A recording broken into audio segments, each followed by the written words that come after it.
Thank you for joining us today for our latest edition of Webinar Wednesdays. Today we have Joe Woods, the Senior Vice President of Marketing and Partnership at Dolphin Debit Access. Joe has 25 years of financial services experience and is the SVP of Marketing and Partnership at Dolphin Debit Access, a division of Euronet Worldwide. His background includes leadership roles at CU24 and as co-founder of Legacy Member Services. He earned his CUDE certification in 2016, and Joe is going to talk to us today about ATMs and ITMs and security and branch transformation. Joe, the floor is yours. What I'll do is I'll walk through the first batch of slides. I'm going to walk through talks about ATM security, trying to prevent all the disasters that are going on, and then I'll switch over to the ITM and branch transformation side to talk about that a bit. But so let's just dive right in. Security best practices, tips to prevent ATM crime. We all know, we've probably seen it, heard it. Crime is going up dramatically at the ATMs. It really started before COVID. But COVID really changed the complexity, or at least the nuances of the attacks. So even prior to the COVID pandemic, we had a lot of hook and chain attacks, a lot of physical attacks on the ATM, people trying to drag an ATM out of a building. But that quickly transformed through the pandemic to a lot of software attacks, a lot of digital attacks, which can be just as detrimental and even more surprising. Crime continues to increase on the ATMs. What's interesting is everybody has gotten so brazen over these last 4 or 5 years. It's almost like social media when you feel like you're not in front of that person talking face to face, so you can say whatever you want. Everybody's gotten so brazen with their attacks on the ATMs. They're not just attacking ATMs that are in the island. They're trying to attack through the wall ATMs. They're going into buildings and trying to attack and grab lobby style convenience store like ATMs. They're even attacking technicians and armor CIT staff as they're out replenishing or driving on their routes. So it is really becoming a problem. A side note, I do expect to continue to see significant increases in armor CIT cost. Through the pandemic, we had what I would call what everybody called the Great Resignation, where people in low-paying jobs just decided they didn't want to work anymore, and armor was hit significantly. So that was one of the areas that they really struggled to replace. So a lot of routes which were manned by two people are now manned by one person, making it very vulnerable. They're trying to staff that back up. And what they're finding is they have to pay people a lot more to stay in that role. So I hate to say I would budget for more of that in the future from a cost perspective, but just so you're thinking ahead of how, sure, there are different things we can do to prevent physical attacks, digital attacks, but from an armor perspective, you have to see what they're planning on doing as well. And one of those is to start staffing again, 2 people per truck, 2 people per route. In some cases, require an armed security guard to visit and attend the replenishment of the ATM, depending on the area or the market that it is in. So, and those can incur some additional costs as well for that specific load. So how do we curb these physical attacks? Well, we've obviously all seen the vulnerability, or at least heard of the vulnerability of the island attacks. Now, fortunately or unfortunately, in the Northeast, there is, the population is much more dense. There aren't actually, as far as number of ATMs, there aren't as many island ATMs per 100 of ATMs up in the Northeast. I forget what the numbers are, but you can imagine you're in dense city populations. There's really not a lot of room at the branch for a drive-through island ATM sitting on that outside lane with that 48 or 60-inch concrete pad at that extended lane. Most ATMs, if they are drive-up, are through the wall of the branch, which is great because it eliminates that hook and chain right away. It also eliminates the vulnerability of the digital attack. But that being said, there are still island ATMs everywhere, and the convenience store or lobby style ATMs are still vulnerable to these physical and digital attacks as well. So what can we do to prevent the attacks? Obviously, from a security perspective, from a physical perspective, the bollards to prevent trucks from attacking these ATMs ramming the building, ramming the ATMs itself. We've seen pickup trucks, and even minivans, or I shouldn't say minivans, but the cargo vans driving through the glass windows of a convenience store to try to grab these ATMs and pull them into the van or onto the truck and drive away.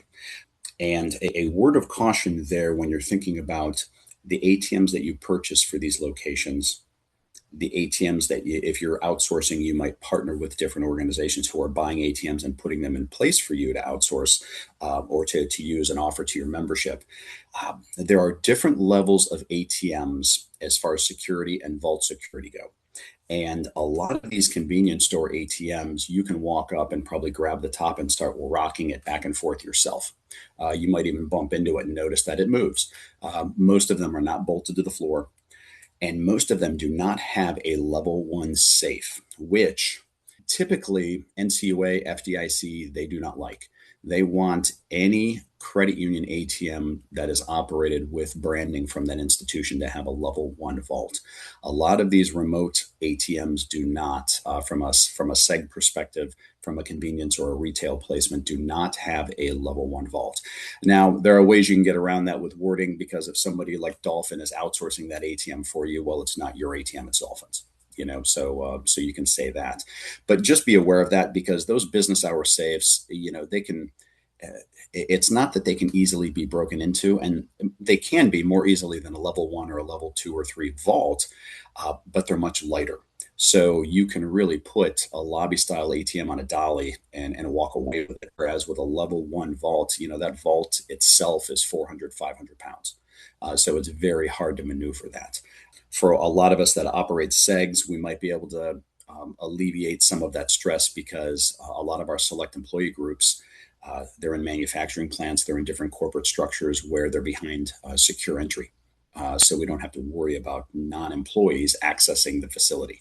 So if there ever is a breach at the ATM, we know it actually was, a SEG member or a SEG employee.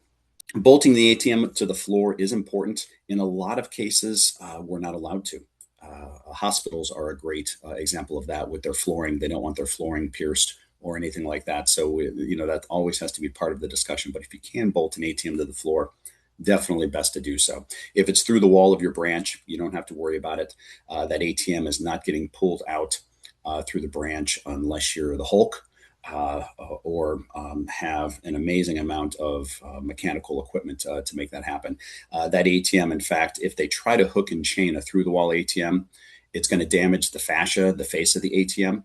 But the way that ATM is constructed, the vault sits behind inside the room facing the opposite direction. But with an island ATM, that hook and chain, that vault is in the front. So when you breach that and it blows those doors open, you're blowing open the vault as well, in some cases with a level one vault. With a level three vault, the newer vaults, there actually is a separation between the dispenser mouth and the vault itself. So if they try to hook and chain that island ATM with a level three vault, they're going to damage the dispenser mouth. They're still not going to have access to the vault cache. So level threes are obviously much more expensive, but for those of you that are in vulnerable areas, it's a great idea to consider if you're having issues, or if some of your competitors or some of your credit union friends have had issues at their branches. I'll pivot from the physical here for a moment to the digital. The digital has become, or the digital attacks have become, much more important, much more dangerous, at least to our cash and to our losses. So with this approach, instead of physically trying to blow the ATM apart to get to the vault, what the criminals are doing is they're getting into the top hat of the island ATM in most cases. And the top hat, if you're looking at an island ATM, the screen is its own piece. There's a lock on it and it swings open. Very easy to do because all these ATMs have universal keys. So Diebold, NCR, Hyosung, the three major brands, they all have universal keys. So one key will open up every Diebold island ATM. Now you can get custom keys. It's very expensive. And most technicians and most armor companies do not want to do that, or will charge you a heavy monthly fee to carry around a specific key for your ATMs.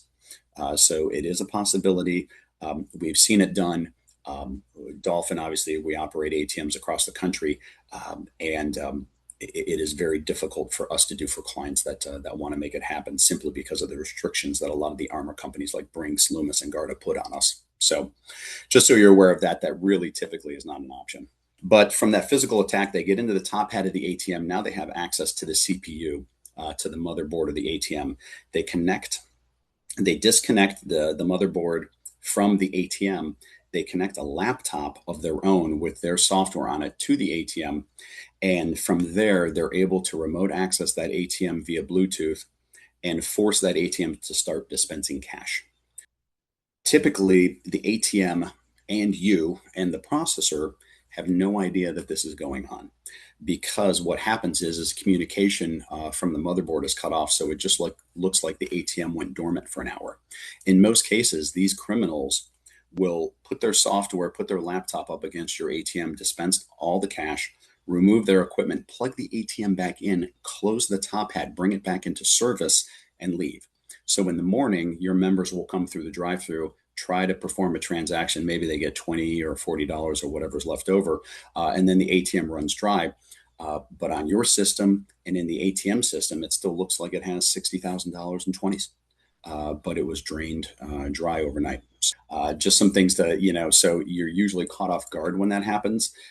The best thing to do to prevent that from happening, well, there's really multiple things to do, but one is the security gate that goes in front and closes up in front of the island ATM to prevent that top hat from opening. Sure, that security gate can be broken into and breached, but it's a visible deterrent.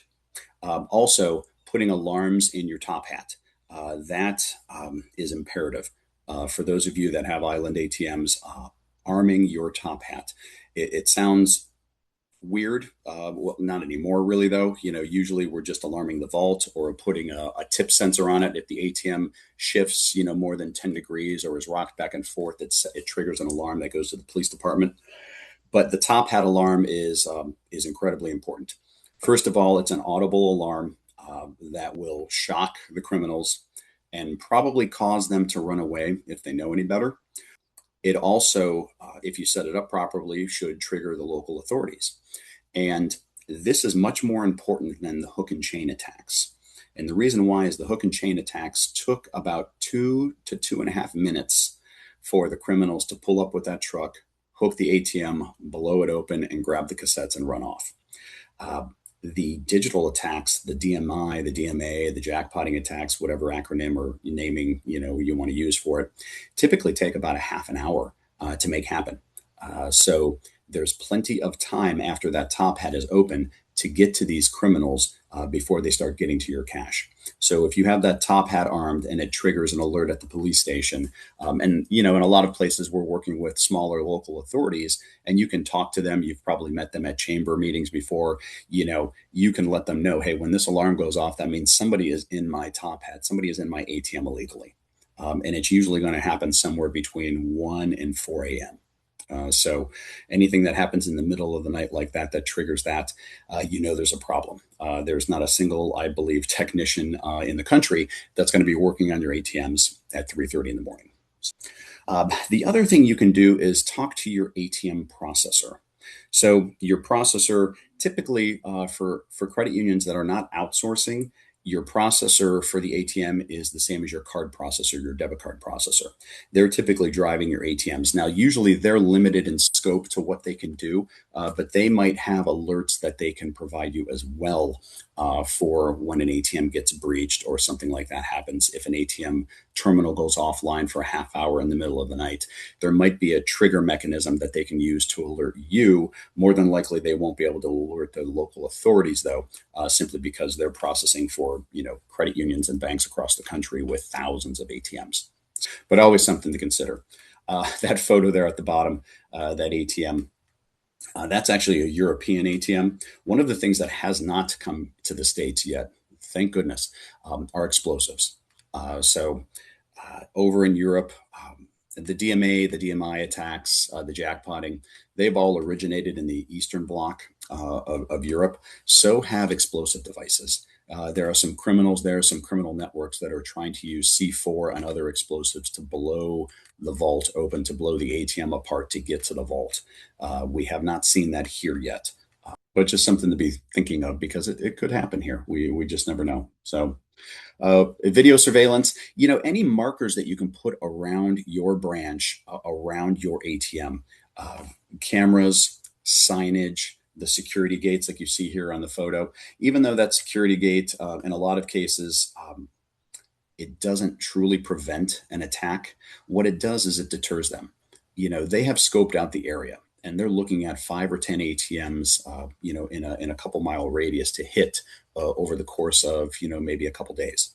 And if they see one with a security gate, well, now you're last on the list. They're going to look for ATMs without a security gate. So it can provide a deterrent. It can push the criminals off to another ATM. Security gates usually run somewhere between $5,000 and $7,000 for an island ATM like that, but it's going to prevent a loss. And most of us have what is it, probably 40 or $50,000 deductible for a cash loss. So it can be very significant when we have an ATM drained of cash due to one of these attacks. You can put stickers on the ATM. There's a lot of different stickers that you can use. We have seen some credit unions put stickers on the ATM that were false. Hey, we have this and that. We have, this ATM is alarmed, and the ATM wasn't alarmed. They just put a sticker on it, hoping to deter the criminals, and they tried anyway, and they were successful. So there's a little bit of that as well. That happened back in the hook and chain days. A lot of manufacturers quickly started to alter the vault doors and the dispenser mouth to try to make it impenetrable. And they created some stickers to let the criminals know, hey, this unit has been upgraded.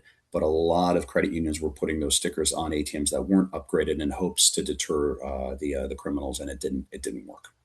So some of the other options that you have, obviously, the die packs. You can put in the ATM.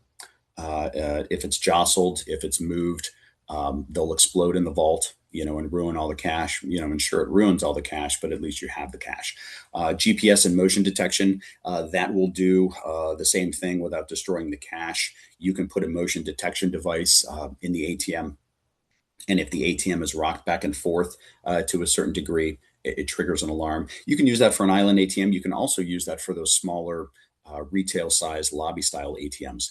Because those are a little easier to move. And lobby ATMs can be breached as well, just like an island ATM, because they have a top hat. So you can get to the top hat, open it up, and get to the CPU. The reason why everybody's attacking the island ATMs is because it's dark and they can hit it in the middle of the night. Whereas with one of those lobby style ATMs, they typically have to gain access to a building illegally and then try to manipulate the ATM.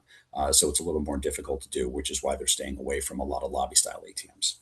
So, what can we do to prevent some of these attacks? When even some of these basic attacks, like even, I haven't even mentioned skimming devices yet. But the best way to deter or prevent losses from a skimming device is to have your staff routinely check the ATM. Uh, I suggest 3 times a day. I know it sounds like a lot, but there's a method to the madness. They should check it on the way into the office. So if it's a drive-through ATM, drive through, the drive-through before you park. Check the ATM, look around it, look for little devices that might look like buttons. There aren't any buttons, like physical buttons, like from a shirt, like a black button from a shirt. They have these little pinhole cameras that they can magnet or stick or glue to the ATM to try to read PIN pad codes. Wiggle the card reader. Don't jostle it too hard because it can break, but wiggle the card reader. And if it moves on a gentle wiggle, or if you're putting your card in it and it wiggles, there's something wrong. And even if it's not a skimming device, the ATM probably needs to be serviced because the card reader should not wiggle. But they steal card readers, they manipulate them, and what they're able to do is they're able to put the same card reader over top of your card reader. So it looks identical. They glue it. Sometimes they even tape it to the ATM. So sometimes it's obvious, but in most cases, they're gluing it to the ATM, but not so much that it doesn't move. So if your staff's out there on the way into the office, if they're walking by it or checking it at lunch, if they're checking it when they leave for the day, that's 3 visits. That's 15 or 18 visits a week if you're open on Saturdays. So it's a very easy way to start building a pattern, and you build a pattern of recognition. So the more you visit it, the more you're going to know when something looks different, when something's off. So it's a great way to do that. You can always take your phone out to the ATM and search for Bluetooth devices and see if something changes, see if there's something unique, see if you're getting a strong signal from something that could potentially be coming from inside the ATM. There's different ways that criminals are trying to access data via Bluetooth these days, especially with contactless coming into play. So, additional measures, we've talked about the custom keys, very difficult to do and usually very costly. The reason why is because they just don't want to do it. They don't want to produce additional keys. Could you imagine if they had a different key for every ATM that a route is serviced by on a daily basis? They'd be carrying around 20 pounds in keys on their belt. And then trying to figure out which key it is for that one ATM would be mind numbing. So obviously, there's a lot of reasons why they don't want to do that. So if they do it and you're able to take advantage of it, great. But make sure you have a ton of backup keys because they're going to lose them. That's another reason why they have the universal keys because they lose them all the time. So whitelisting, passcodes, your security stack, setting up the ATM from a software perspective is absolutely critical. A lot of credit unions don't realize there are so many different layers, 6 or 7 different layers of software that go into the ATM. So it's not just Windows and your ATM driver. There's an XFS layer. There's multiple security stacks, multiple operating softwares. A lot of patched support goes into keeping everything up to date. So making sure that your provider is handling all of this appropriately is critical. It wasn't too long ago, there was an outsourced provider in Washington that had an ATM breached, and it turned out their ATM was operating on Windows 7. So it hadn't even been updated in something like 6 or 7 years. And obviously, a lot of operators are going to do that because it costs them money to go out there and pay for software and load it into your ATM. So you want to make sure that you're getting the most out of your provider. You're getting the best updates, the real time critical updates that are needed. Some of the things that we do at Dolphin and Euronet, these are just, we take it to the nth degree, but we're very fortunate, Euronet being our parent company. They operate 26,000 ATMs across Europe. So we see a lot of these DMA, a lot of these jackpotting attacks before they even come to the States, which helps us prepare and prevent before the criminals get here and try to attack our ATMs over here. It doesn't mean that we're not vulnerable. Everybody's vulnerable, even with the latest, most updated piece of security software on your ATM, because the criminals are always trying to find a way around it. And they seem to always be able to find a way around it. But that being said, you don't want to be caught with an access point that could have been plugged up 12 months ago. There's no reason for that. Get those access points plugged up, get everything secure, and let's keep up to date. And if there's something new that comes out there, we react as fast as we can. The software providers, the ATM manufacturers, they work as fast as they can to update their BIOS software, their operating software, to plug those holes. In summary, a lot of different things that you can do physically, digitally for your ATMs. So the physical is very important because the physical deterrent or the physical preventative measures you take are the first thing that the criminal is going to see.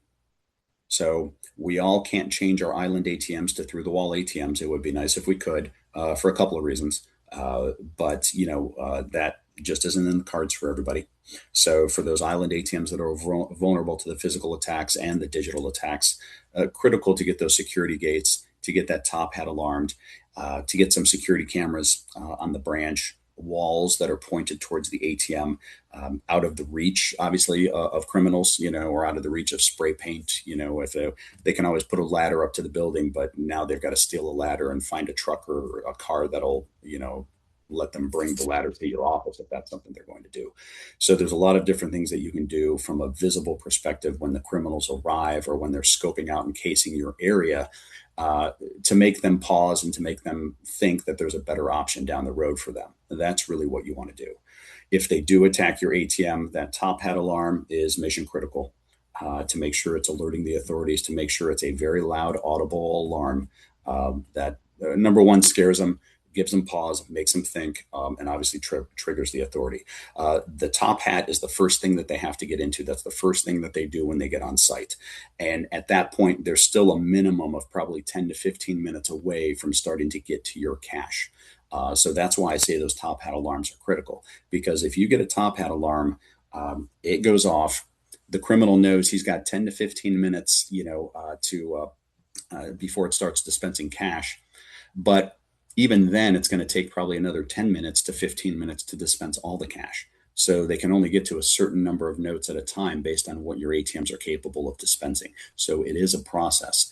So those top hat alarms are critical because the authorities are going to get notified. And I'm not sure exactly in your area how long it takes an officer to get to your facility. I think the national average is somewhere between 7 and 12 minutes, depending on where your office is. So it's right within that window to be able to catch them before they start dispensing cash. And even if they have dispensed cash, it's probably a couple of thousands of dollars. It's not the entire bank. It's not the entire vault. So definitely things that you need to consider. Regular monitoring of the ATMs. So making sure that you have access to your ATM logs, making sure you have access to real-time ATM monitoring to be able to see what's going on with your ATMs, to be able to look to see if the ATM went offline, if it stopped communicating, if there were a couple of transactions that look weird, if you see the same card trying transactions over and over again, maybe a fraudulent card or maybe testing a skimming device. There are different things that you can pick up on there if you're looking at your logs, if you're looking at your monitoring solution. In some cases, you might not have access to a lot of that monitoring solution. It might be done by your provider.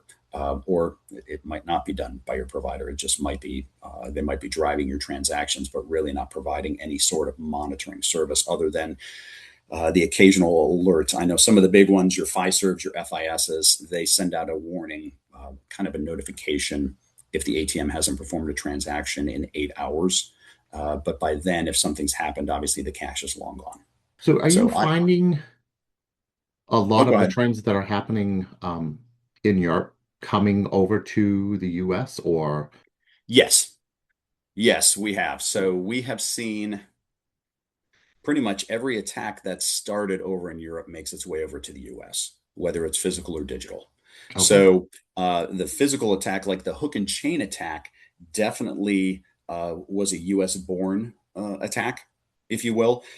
Most ATMs in Europe, because of the metro areas being so clogged, with people, with buildings, they really don't have any drive up island ATMs over in Europe. So they are typically in a walk up setting. So the hook and chain is really not prevalent over there. But these software attacks, these explosive devices that we haven't seen, thank goodness, but the software attacks, they have definitely seen over there over and over again.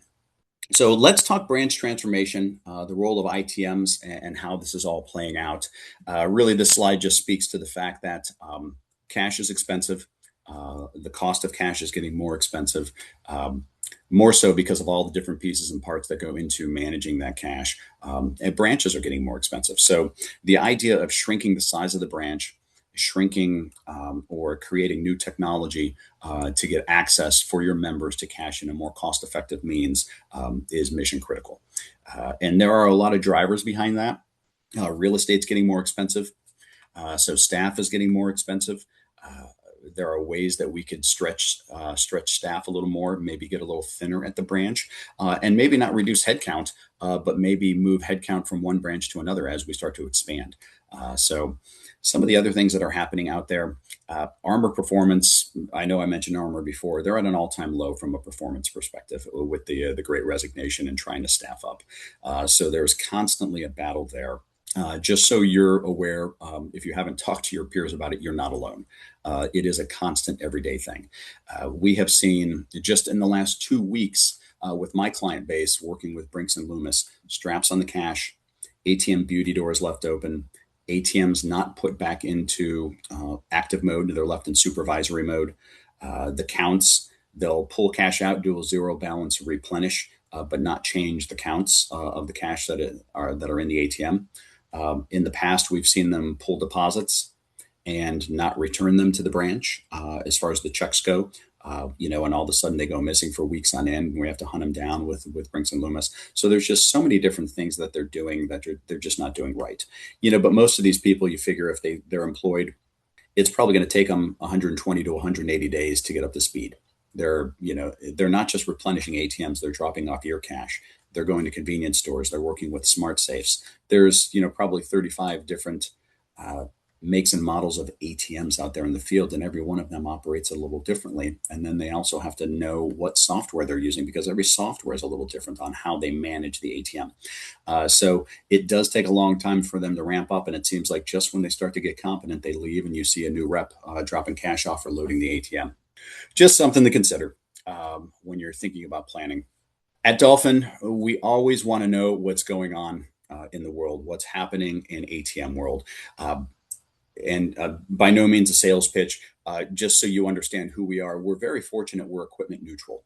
It doesn't matter if you have Diebold, NCR, Hyosung, Triton, GRG, Hantel, Gen Mega, any of these ATMs, we can operate them. And we do in the field today. So we see all of these ATMs in the field. We see the providers, the vendors, the software that we're working with.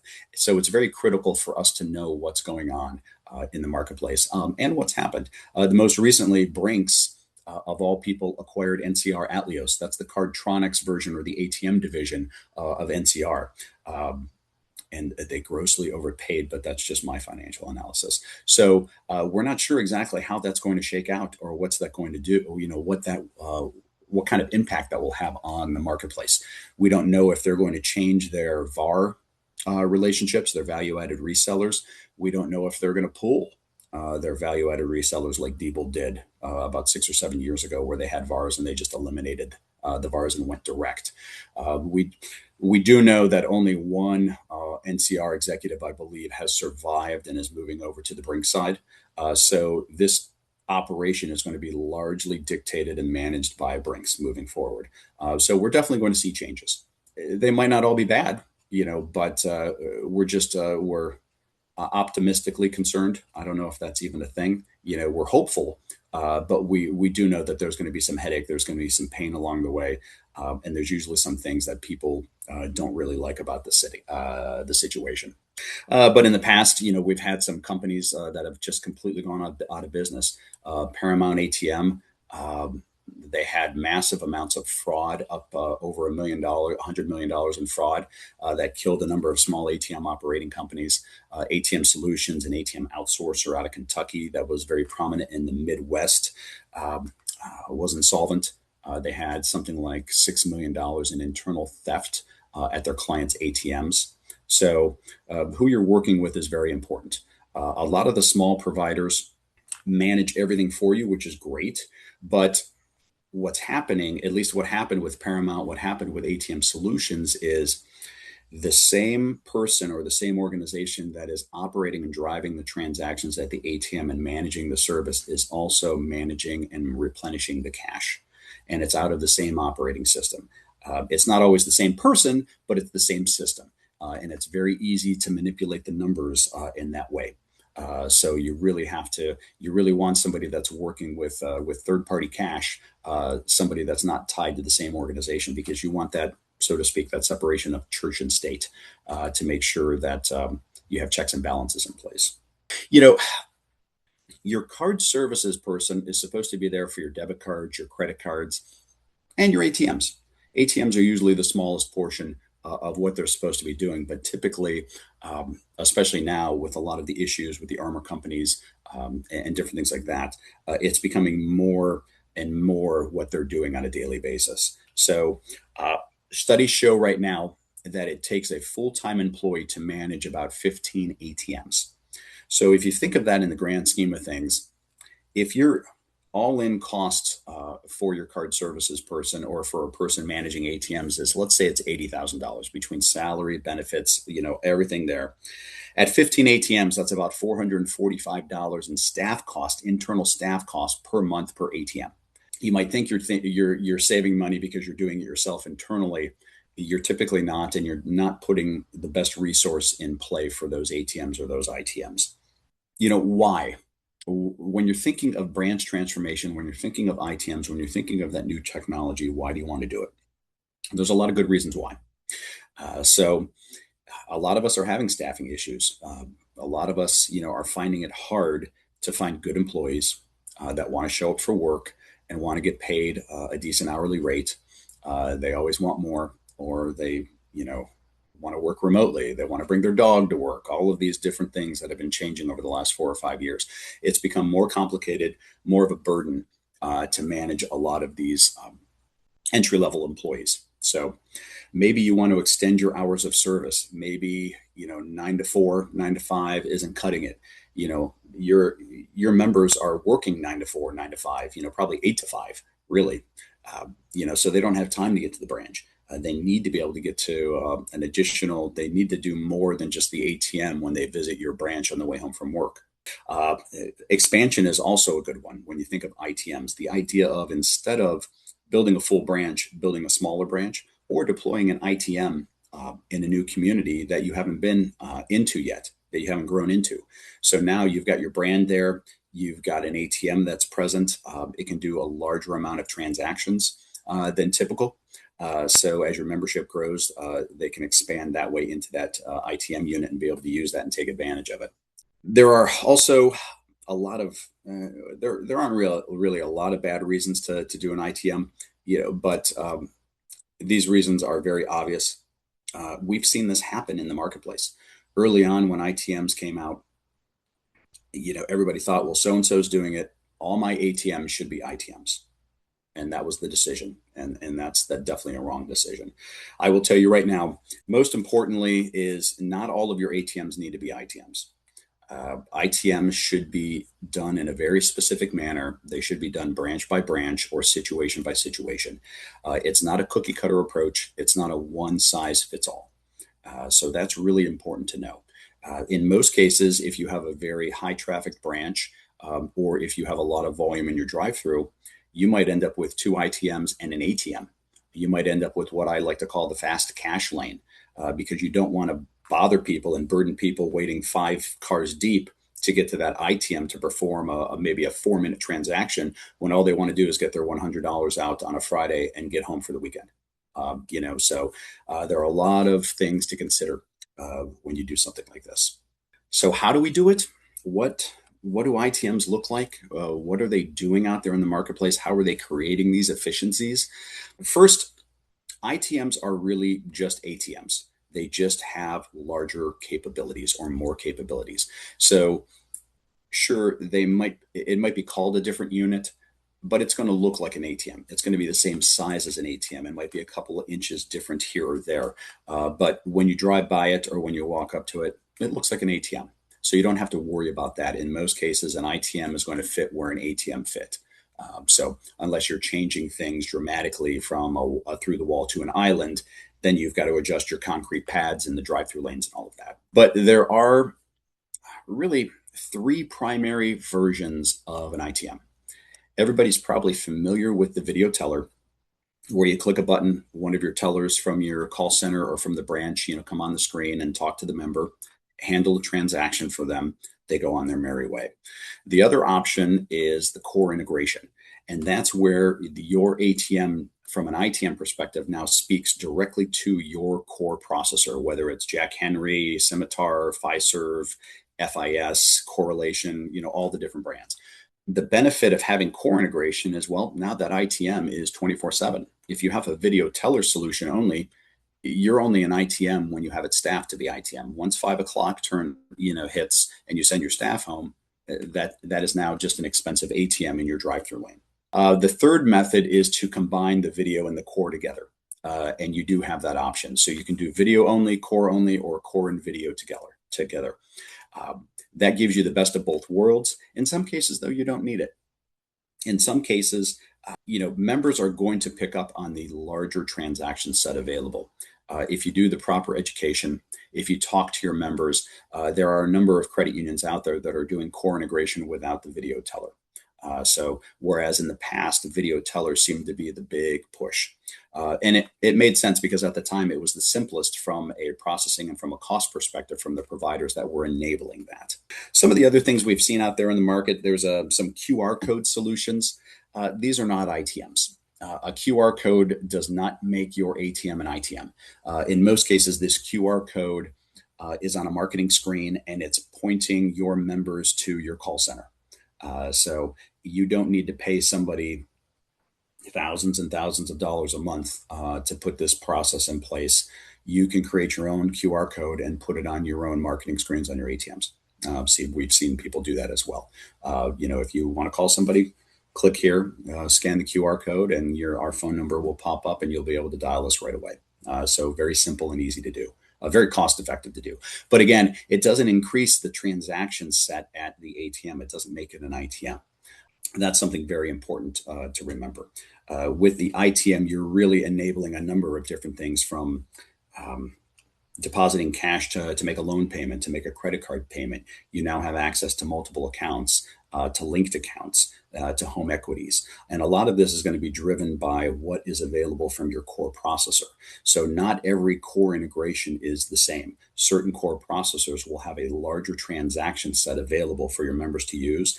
They will also have a larger availability of entry points at the ITM instead of just always leading with the debit card. Now they can scan their driver's license. Now they can use potentially their mobile or their online banking ID and password. So there's a lot of ways they can now gain access to the ITM if you want them to, because these are all things you can prevent as well. You don't have to turn these functions on, and you don't. A lot of people assume because it's an ITM that you now can just let the members take as much money out as they want. That's not the case either. You can still limit that. Dolphin still recommends limiting a max withdrawal to $500, and anything more than that would require the video teller to confirm with the member what they want to do.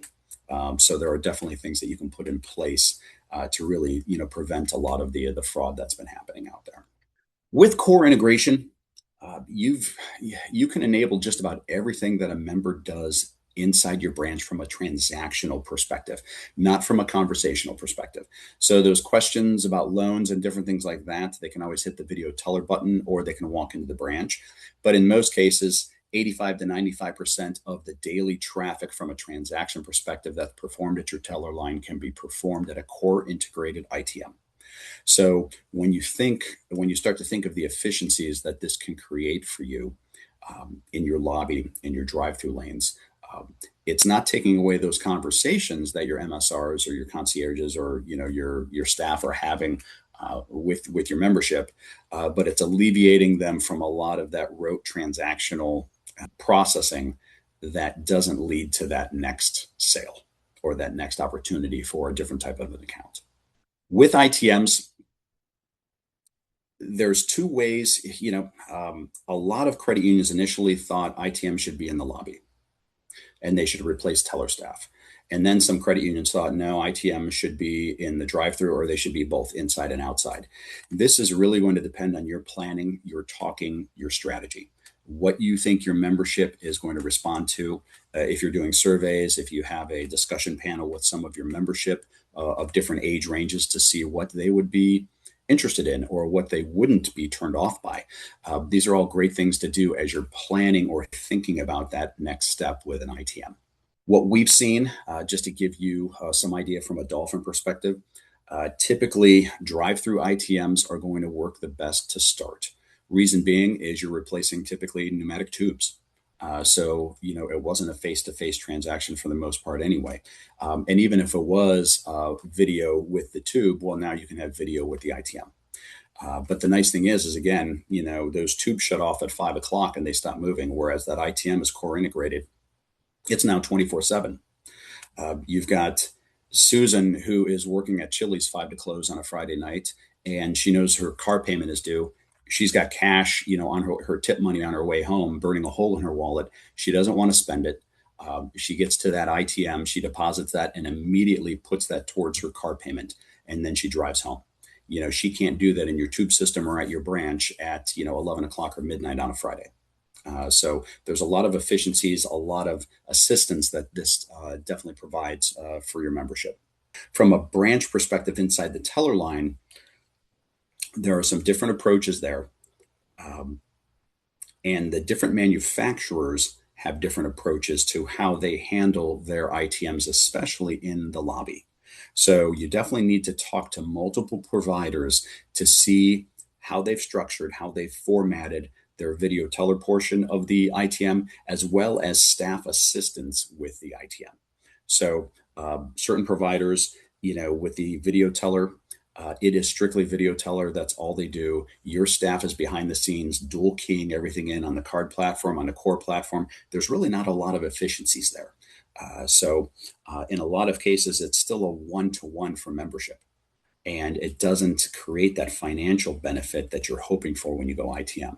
The core integration leads to that efficiency that you really want. So again, just with the video teller, you can see there that's an NCR machine. You can see video tellers full screen, but what it's disabling is the member's ability to do anything him or herself. So it takes away the power for the member to conduct the transactions themselves. Some of the other providers like Hyosung, they have a video teller solution as well. Their video teller is not full screen, it's smaller. Um, and the reason why is because it still leaves all the transaction buttons on the screen for the members to select it. And the reason why is because if you're core integrated, well, then your member service staff is guiding those members through the transaction rather than handling the transaction for the member themselves, thereby teaching the member how to perform the transactions themselves the next time they come. So now they're utilizing that video teller less and less as they come to your ITM, and that's how you're creating that efficiency. So there are definitely some nuances between the different manufacturers, and you need to be definitely aware of those when you're discussing and looking at proposals. Proposals might look very similar, but some of these nuances are absolutely critical when you're looking at really transforming your branch. The video teller function, it can definitely centralize some things.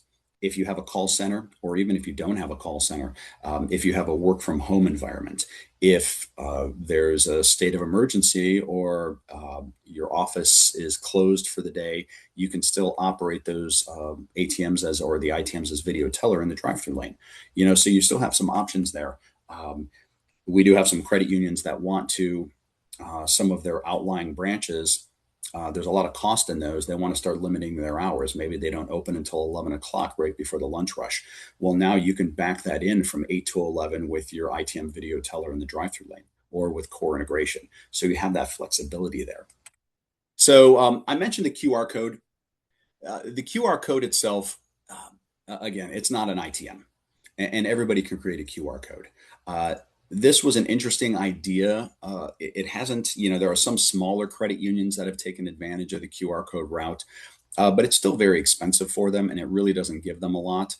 I wish I could say more about it, but really, if you have a QR code on a lobby style cash dispense ATM, that QR code is going to give you a phone number or an email to access, the staff behind the scenes, but it does not change what that ATM is capable of doing. It still can just dispense cash. So it doesn't change the functionality and capability of the ATM. And that's really, it. If you were going to invest in anything, if you haven't invested in a mobile app, well, there's your opportunity. Instead of doing a QR code, get the mobile app, because now the member can pay their car loan, from their phone, take a picture of a check and deposit it from their phone.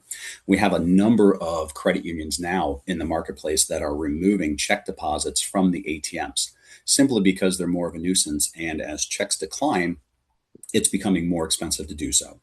Cash deposits are obviously critical, and members want that cash available immediately, and you can give that to them.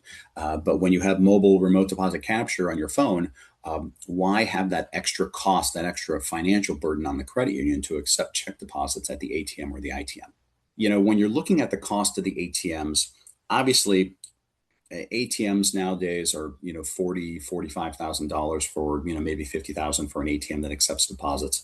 When you're looking at ITMs, you're looking at, double that. You're looking at $90,000 pieces of equipment.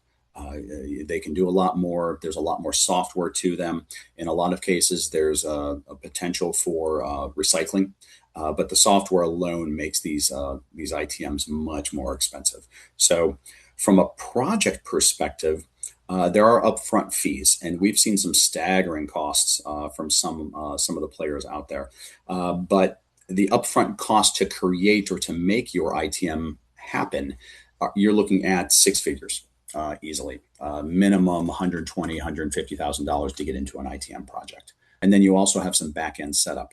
You've got your servers you're going to have to set up for the video teller, the transaction gateway server. You can use SQLite, and you can split your server in two if you have maybe up to 5 ITMs. But after that, you're going to have to get a true SQL license, and you're going to have to split your servers. Just some thoughts there. There are some ways to save some money early on, but as you grow, you're going to have to make some investment down the road. Plus, if you don't have video capabilities on the back end with your staff now, you're going to have to start engaging, setting up backgrounds, using cameras for your staff that are going to be on screen. There's going to be training involved with them. You're going to want to pick the right people for that. You're going to have to do a lot of testing. Your interviewing is going to be different now because your staff isn't going to be, hidden behind a phone call. They're going to be in person on screen with that member, and they have to be engaging. They have to be conversational. They have to be, very friendly from a facial cue perspective and everything. So it definitely is a different approach from a video perspective. Annual fees for the software are expensive. Annual maintenance is much higher for the ITMs because more software, more moving parts. There's just a lot of things that creep up on the ITM side that you need to be aware of. So, from a responsibility perspective, any additional construction costs, which is standard, just like if you had an ATM. Your software provider from your check imaging perspective, that's still going to be a responsibility that you have. In some cases, the ATM provider provides that, but they're still passing a cost through to you for that. So those are always different things to consider. All the standard ATM, costs apply from the wraps, the marketing screens, anything different like that. The driving and processing of the ATM transactions. You do save money when you go core integrated because you no longer run the route from an ATM perspective. You're not on the ATM network anymore. You're going direct to core. So if you have large amounts of member transactions at the ITM, they're now going direct to core. So you no longer have those switch fee costs that are eating into interchange. You no longer have transaction costs. Those are really free transactions. So that can really start to save you some money there. The other thing to consider from a savings perspective is your square footage. When you think of the branch of the future, for a while, everybody's been building 3,000 square foot branches, 2,500 square feet. You can do a new branch in 1,500 square feet with 2 ITMs in the lobby, 2 in the drive-through, a couple of TCRs. You don't even need a vault anymore.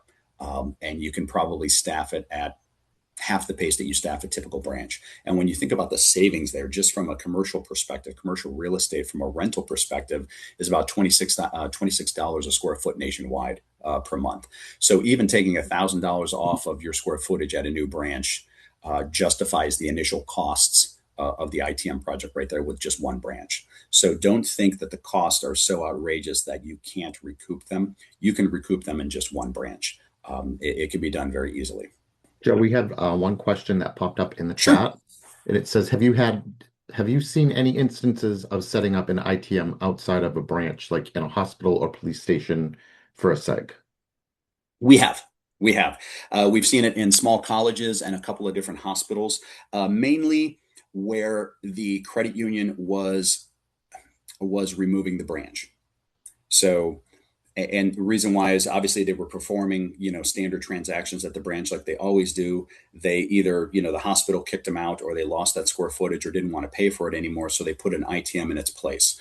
What we've seen, and we've seen that work and work well, what we've seen that hasn't worked is if the ATM is just a cash dispense ATM and has been for, 5 to 7 years, putting an ITM in its place and now offering up more transactions to those members, it doesn't take. The transaction set doesn't grow. Whereas if there was a branch there and the members were used to going there and performing those transactions, now the ITM serves that purpose. So it makes a lot of sense. But what we've seen on the flip side of that is if you're going from an ATM only to an ITM, it's just now just a really expensive ATM. Really, at the end of the day, 95% of the transactions are still cash dispense. We're happy to come out and do consultations. We usually spend a couple of hours with credit unions, walking through a lot of this Q&A, but with multiple departments. I think that's really important. This is a great slide for you to take back and say, okay, here's what we need to do. if we're looking at ITMs and if we're serious about this, these are the steps we need to take. Let's involve multiple departments. What's going to work? What's not going to work? What do we think about our membership?